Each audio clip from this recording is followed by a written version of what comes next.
என்னென்ன ஆட் பண்ணியிருக்கீங்க? இஞ்சி பூண்டு பேஸ்ட்டு, ஆ. மஞ்சத்தூள், மஞ்சத்தூளா? லைட்டா, ம். முட்டை, எத்தனை? சிக்கன் 1.5 கிலோ, 2 முட்டை போட்டிருக்கோம். ம். சிக்மா 65 பொடி, பரவாயில்லையே, பயங்கரமா சொல்றீங்க. லைட்டாக கேசரி பொடி, கலருக்கு, 3 முட்டை. கார்ன்ஃப்ளவர் மாவு, ஆ.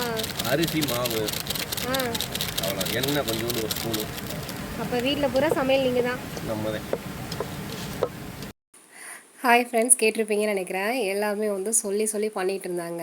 ஜென்ஸ் ஃபுல்லாகவே வேலை பார்த்துட்டு இருந்தாங்க. நாங்கள் லேடிஸ்லாம் சும்மா உட்காந்து வேடிக்கை பார்த்துட்டு இருந்தோம். என்ன பண்ணுறாங்க, கரெக்டாக பண்ணுறாங்களா அப்படின்னு சொல்லி கரெக்டாக வந்து செக் பண்ணிகிட்டு இருந்தோம்.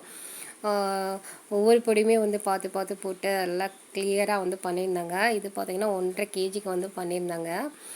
சொல்ல இன்க்ரீடியன்ஸ் எல்லாமே கேட்டுட்டு இருந்தேன். எல்லாமே கரெக்டாக சொல்லிட்டு இருந்தாங்க. அப்படியே பண்ணிகிட்டு இருந்தோம். இது 11 o'clock நாங்கள் போனதுனால இது மேனிபேட் பண்ணிவிட்டு நாங்கள் வந்து குளிக்க போகலாம் அப்படின்னு சொல்லி பிளான் பண்ணியிருந்தோம். ஏன்னா 1 hour கிட்ட ஊறினா தான் வந்து வறுக்க முடியுமோ. ஸோ அதனால் வந்துட்டு சிக்கனை வந்து நல்லா வந்து க்ளீன் பண்ணிவிட்டு அதுக்கப்புறம் வந்து ஒவ்வொரு பொடியாக வந்து ஆட் பண்ணிகிட்டு இருந்தாங்க. காரம் வந்து கம்மியாகவே பண்ணியிருந்தாங்க.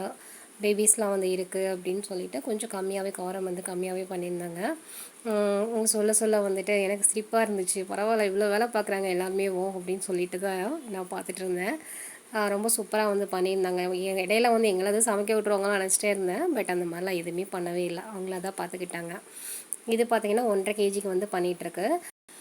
மீன் வந்து கழுவிட்டுருக்காங்க. இது வந்து ரெடி பண்ணோடனே மீனுக்கு வந்து பெசரி வச்சிடலாம். ஒரு 1 hour கிட்ட வந்துட்டு பண்ணிவிட்டு அதுக்கப்புறம் வந்துட்டு வறுக்க போகலாம் அப்படின்னு சொல்லி பிளான் பண்ணியிருந்தோம்.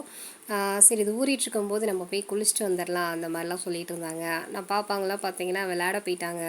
தண்ணியில் வந்துட்டு இது பண்ண போயிட்டாங்க. மித்தவங்கலாம் வந்து விறகு பிறக்க போனாங்க. செம்ம ஃபன்னாக இருந்துச்சு. இப்படிலாம் வச்சு ஆக்சுவலாக வந்துட்டு எதுவுமே இல்லாமல் தீப்பெட்டி மட்டும் தான் கொண்டு வந்திருந்தோம். இது எப்படி நாங்கள் ரெடி பண்ணி சமைச்சு அதை சாப்பிட்டுட்டு பயங்கர ஃபன்னாக எப்படி வரப்போகிறோன்னு தெரியல. இது ஆல்ரெடி லேட் ஆயிடுச்சு. இதை பண்ணதுக்கே எங்களுக்கு வந்துட்டு 1 o'clock ஆயிடுச்சு. இது ஊறுறதுக்கு பார்த்தீங்கன்னா ஒரு 2 hours, அதாவது 2 மணி நேரம் ஆகும். ஒரு 2 o'clock 2:30 கிட்ட தான் வந்து வறுக்கவே ஆரம்பிக்கணும். அதுவும் இல்லாமல் எதுவுமே இல்லாமல் வந்து சமைக்க போகிறோமா. ஸோ அதனால வந்துட்டு எப்படி இது எரிஞ்சு என்னைக்கு இதை வறுத்து சாப்பிட்டுட்டு குளிச்சுட்டு அது கொஞ்சம் ஒரு பிளானிங் வந்துட்டு கொஞ்சம் டிலே மாதிரி இருந்தது. ஆனா நாங்க பிளான் பண்ணியிருந்திருக்கணும். கொஞ்சம் ஏர்லியராவே கிளம்பியிருந்தோம் அப்படின்னா, இன்னும் கொஞ்சம் ஃபன்னா இருந்திருக்கும். பட் இதுவே சூப்பரா தாங்க இருந்தது. எனக்கும் ரொம்ப ஹேப்பியா இருந்துச்சு. அடுத்த வீடியோல வந்துட்டு என்னென்ன பண்ணாங்க அப்படிங்கிற வீடியோ மறக்காம நான் போடுறேன். சரிங்களா? மெயின் வந்து கொண்டு வந்துட்டுருக்காங்க. சரிங்களா? அடுத்த வீடியோல பார்க்கலாம். அதுவரைக்கும் நம்ம சேனல சப்ஸ்கிரைப் பண்ணாதவங்க மறக்காம சப்ஸ்கிரைப் பண்ணிட்டு பாருங்க.